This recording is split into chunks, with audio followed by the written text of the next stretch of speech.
The next person on the list is Madge Weaver. Woo!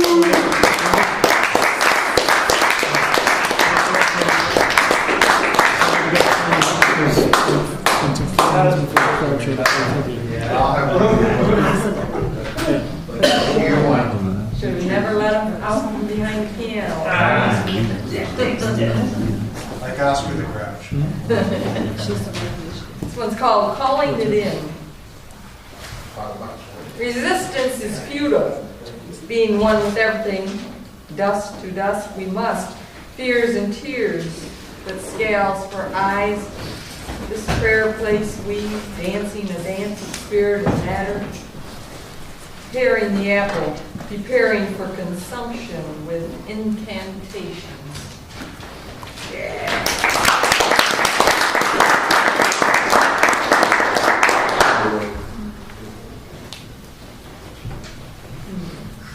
What was once easy, I'm willing to be a channel, for it cost me too much time, too much sleep, and I had too much to do. I was drowning in despairing notions of what it meant to be a wife, mother, employee, citizen of the world, when love was knocking at my door, willing to deliver the goods, if I was only willing to take dictation at the odd hour and sign my name with a few drops of blood. Yeah.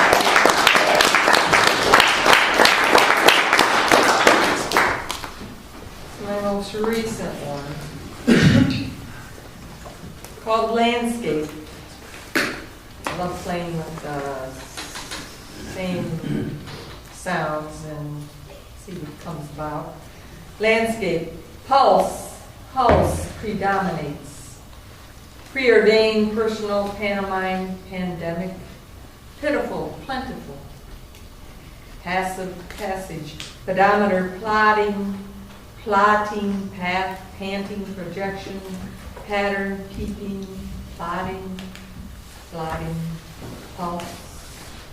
pulse. About winter, always welcoming the sun. Love, for more than a foothold. Thank you.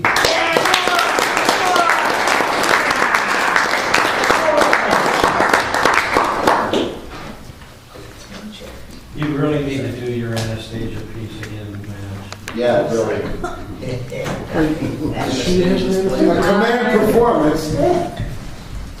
And the next person on the list is Christina Brooks. All right, yeah.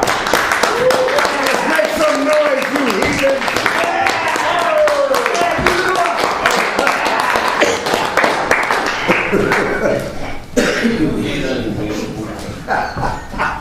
All right, first one.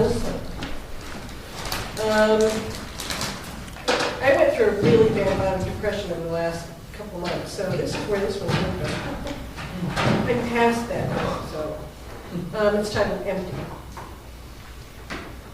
It is not the emptiness of an open envelope, not the emptiness of a rainy day. It is the emptiness of the stars falling out, tumbling, jumbled, head over heels, raw and gnawing. That is the kind of emptiness it is, the kind where your heart is ripped open, a sick to your stomach sort of thing. That is what it is. It meets you at the door, silently, offers to take your coat, sits down with you, and makes a meal of it. I, choking on that emptiness, that is how much there is. How did it come to this? Thank goodness I'm past that spot.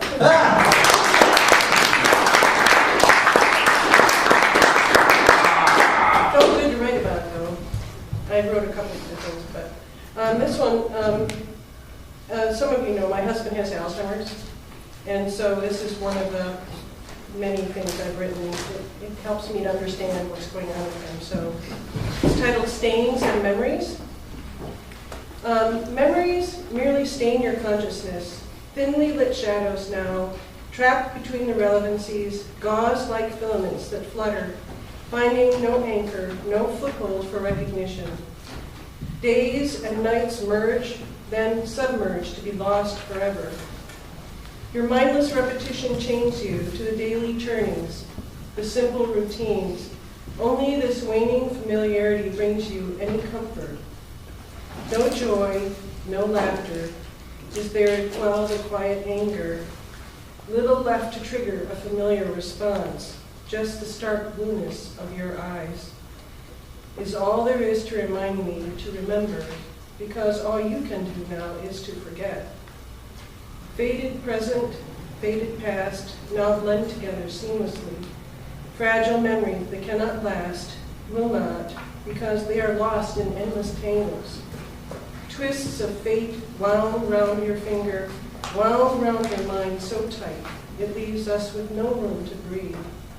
Reality that pulls things from the corners, reality that leaves just lasting impressions of your forgetfulness. Thanks.